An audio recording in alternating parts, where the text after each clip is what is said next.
नमस्कार। यूपी की बात मनीष के साथ में आपका बहुत स्वागत है। आप देख रहे हैं बोले भारत और इस खास एपिसोड में हर रोज एक नए राजनीतिक परिदृश्य, नए घटनाक्रम पर हम चर्चा करते हैं।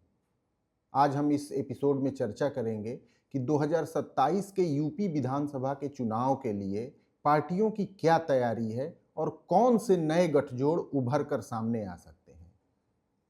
इन गठजोड़ों के उभर कर सामने आने से किस पार्टी को कितना फायदा होगा और किस पार्टी को कितना नुकसान होगा, इसका पोस्टमार्टम भी इस एपिसोड में किया जाएगा। वैसे तो 2027 का चुनाव हमें अभी बहुत दूर दिखाई दे रहा है, लेकिन राजनैतिक दलों के लिए यही समय फील्डिंग जमाने का है।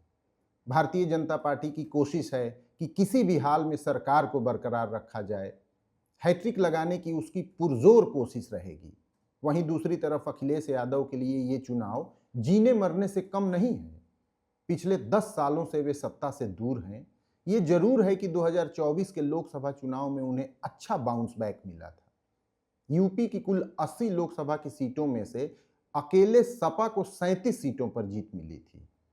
उसके साथ गठबंधन में लड़े कांग्रेस की सीटों को भी जोड़ दिया जाए तो ये संख्या 43 पहुंचती है, क्योंकि कांग्रेस ने भी 6 सीटें जीती थी। लेकिन राज्य में सरकार न बनाने का मलाल कहां कम होता है। इतना ही नहीं, यह भी सच्चाई है कि लगातार सत्ता से दूरी पार्टी को कमजोर करती चली जाती है। न सिर्फ आर्थिक मोर्चे पर बल्कि कैडर के लेवल पर भी इमारत की ईंटें खिसकने लगती हैं। तो अभी से पार्टियों ने कमर कस ली है। लक्ष्य है 2027 में होने वाला विधानसभा का चुनाव। अगले साल मार्च अप्रैल में चुनाव कराए जाएंगे। ऐसा दिख रहा है कि अभी तो साल भर से ज्यादा का समय बचा है, लेकिन सलीके से देखें तो पार्टियों की तैयारी के लिए अब समय नहीं बचा है। इसी साल कुछ ही महीने बाद गर्मी के दिन आते आते आपको रैलियां, जनसभाएं और बड़ी मीटिंग्स होती दिखने लगेंगी। अंदर खाने तो तैयारी चल ही रही है, लेकिन जल्दी ही ये तैयारी धरातल पर भी दिखने लगेगी। बड़े नेताओं का पाला बदलना तो जल्दी ही दिख जाएगा। तो अब बात करते हैं कि किस पार्टी की क्या तैयारी चल रही है। शुरुआत भाजपा से करते हैं, क्योंकि उसी के पास पाने और खोने का स्कोप है। क्योंकि पार्टी लगातार 10 सालों से यूपी की सत्ता में बैठी है। भाजपा के बारे में तो कहा जाता है कि ये इकलौती ऐसी पार्टी है जो सालों भर चुनावी मुद्रा में ही रहती है। ऐसा दिखता भी है। पार्टी ने प्रदेश अध्यक्ष के तौर पर नई ताजपोशी की है। पंकज चौधरी को पद पर बैठाकर पार्टी ने साफ कर दिया है कि उसके लिए यूपी में सबसे ज्यादा अहम ओबीसी वोटर्स हैं। उन्हीं के दम पर सरकार बनाई जा सकती है। पूरे देश में सबसे ज्यादा ओबीसी वोटर्स या ओबीसी जनसंख्या यूपी में ही है। ये कुल आबादी का लगभग 50% ठहरती है। शहरी क्षेत्रों में भी ओबीसी की संख्या 40% के करीब मानी जाती है। लगभग 80 अलग अलग जातियों का ये समुदाय चुनावी राजनीति के लिए बहुत अहम है। सभी पार्टियों को पता है कि इनके बगैर सत्ता हासिल करना दूर की कौड़ी होगी। तो भाजपा विभिन्न जनपदों में अलग अलग स्तर पर छोटी छोटी सभाएं करने में जुटी हुई है। डिप्टी सीएम से लेकर मंत्री तक इन सभाओं में जा रहे हैं और लोगों को अपना संदेश दे रहे हैं। अब बच रही समाजवादी पार्टी की बात। अखिलेश यादव ने भी बिगुल फूंकना शुरू कर दिया है। 2027 के विधानसभा चुनाव के लिए 20 जनवरी को सपा मुख्यालय में पार्टी के राज्यसभा और लोकसभा सांसदों के साथ उन्होंने बैठक की थी। उसमें उनका फोकस यही था कि जिन 37 संसदीय सीटों पर पार्टी को जीत मिली है, उनके अंदर आने वाली विधानसभाओं में जीत की तैयारी की जाए। यूपी की एक संसदीय सीट के अंदर औसतन 5 विधानसभाएं आती हैं। ऐसे में 37 लोकसभा सीटों के भीतर विधानसभा की 185 सीटें आ जाएंगी। अखिलेश यादव इसी नंबर को देख रहे हैं। 403 सीटों की विधानसभा में सरकार बनाने के लिए 202 सीटें चाहिए। ये उनके नंबर से महज थोड़ा ही आगे है। ये अलग बात है कि चुनावी गणित इतना सामान्य अलजबरा नहीं होता है, लेकिन अखिलेश यादव की लड़ाई इतनी आसान नहीं होने वाली है। 2027 के चुनाव में राजनीति किस करवट दिखेगी, इसकी झलक अभी से मिलने लगी है। फिरोजाबाद में डिप्टी सीएम ब्रजेश पाठक ने एक सभा में कहा कि यदि मुसलमान सपा को छोड़ दें तो ये पार्टी 2 कौड़ी की पार्टी बनकर रह जाएगी। इसमें तो कोई दो राय नहीं कि मुसलमान समाजवादी पार्टी को ऊपर लाने में हमेशा अपना कंधा लगाता रहा है और उसके बिना सपा को 2 कदम चलना भी मुश्किल होगा। ऐसे हालात में भाजपा के लिए आसान होगा कि मुस्लिम वोट बैंक में बिखराव हो जाए, सपा अपने आप लड़ाई से बाहर हो जाएगी। चूंकि दूसरी कोई पार्टी मैदान में मजबूत दिख नहीं रही है, ऐसे में उसे सरकार कायम करने में ज्यादा मुश्किलें नहीं आएंगी। इसी दिशा में पश्चिमी यूपी में एक खास रणनीति बन रही है।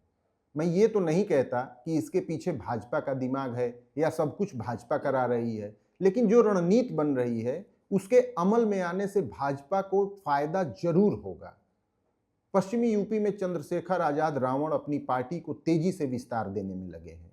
दूसरी पार्टियों के नेताओं को तेजी से आजाद समाज पार्टी में ज्वाइनिंग दी जा रही है। इससे ये साफ दिख रहा है कि चंद्रशेखर पश्चिमी यूपी में दलित मुस्लिम गठजोड़ को मजबूत करने में लगे हैं। नगीना लोकसभा का चुनाव भी तो वे इसी गठजोड़ के सहारे जीत पाए थे।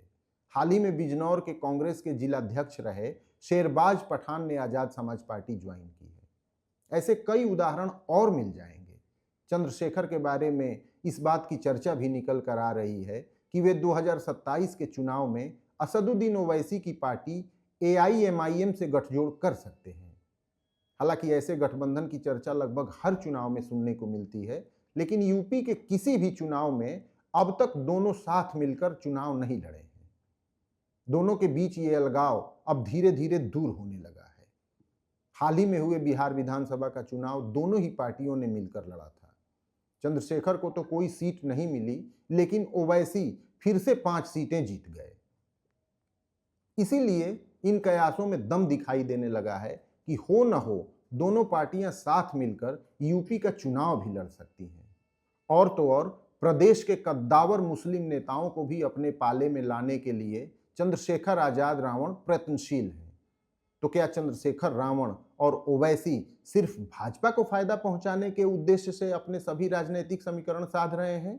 ये पूरा सच तो नहीं हो सकता है। असल में बसपा के कमजोर होने से उसके वोट बैंक को पाने की ललक सभी पार्टियों में है। चंद्रशेखर भी इससे अछूते नहीं हैं, बल्कि वे तो उसी जाति से हैं जिस जाति की मायावती हैं और जिस जाति का वोट बसपा के लगातार कमजोर होने के बावजूद मायावती के साथ जुड़ा हुआ है, जाटव। चंद्रशेखर जाटव बिरादरी के यूथ में तो खासे फेमस हैं ही, लेकिन इतने से ही उनका काम नहीं बन पा रहा है।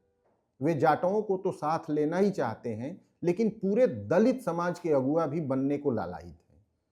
मुस्लिम बिरादरी के वोट अपने पाले में करके वे मजबूत दिखना चाहते हैं, क्योंकि चुनाव बहुत बेरहम होते हैं। कमजोर का साथ भला कौन देना चाहता है? ओवैसी का साथ मिलने से उन्हें भी मजबूती मिलेगी। दलितों का कुछ वोट बैंक तो उनके पास है ही, यदि मुस्लिम भी थोड़े आ जाएं तो कुछ मैजिक की उम्मीद उन्हें है। अब सपा के लिए जरूर ही चिंता का सबब बन सकता है। यदि ये गठबंधन यूपी में बना तो सीधे सीधे मुस्लिम वोट बैंक में सेंधमारी हो सकती है। सेंट्रल और पूर्वी यूपी में तो इसका कोई खासा असर देखने को शायद न मिले, लेकिन पश्चिमी यूपी में तो ये सियासी जोड़ी सपा को खासा नुकसान पहुंचा ही सकती है। बताने की जरूरत नहीं कि पश्चिमी यूपी के कई जिले सपा के गढ़ माने जाते हैं और कई सीटों पर तो सिर्फ मुस्लिम आबादी ही जीत दिला देती है। सपा के लिए ये चिंता की बात तो है ही, उसके लिए दूसरी चिंता बहन जी भी है। मायावती भी तो मुस्लिम वोट बैंक में सेंध लगाती रही हैं। मुस्लिम बाहुल्य सीटों पर मुस्लिम उम्मीदवार उतारकर वे बची खुची कसर भी पूरा कर देती हैं। ऐसे में चिंता की बात सिर्फ और सिर्फ सपा के लिए ही है। ऐसे गठबंधन से भाजपा की मौज ही मौज है। उसे बिना कुछ किए ही बाय डिफॉल्ट लाभ मिल रहा है। उसके विरोधी वोट एक जगह गिरने की बजाय यदि कई पार्टियों में बंट जाएं, तो इससे बेहतर उसके लिए क्या हो सकता है? तो अब देखते जाइए कि यूपी का 2027 का चुनाव क्या क्या गुल खिला रहा है। बहुत कुछ इस पर भी निर्भर करेगा कि चुनाव के ठीक पहले क्या नैरेटिव कायम होता है, क्योंकि सारे समीकरणों को यदि कोई ध्वस्त कर सकता है तो वह है जनता का मूड। यूपी की बात मनीष के साथ में आज इस एपिसोड में बस इतना ही। हम एक नए राजनीतिक घटनाक्रम पर आपके लिए विस्तार से जानकारी लेकर आएंगे। तब तक के लिए नमस्कार।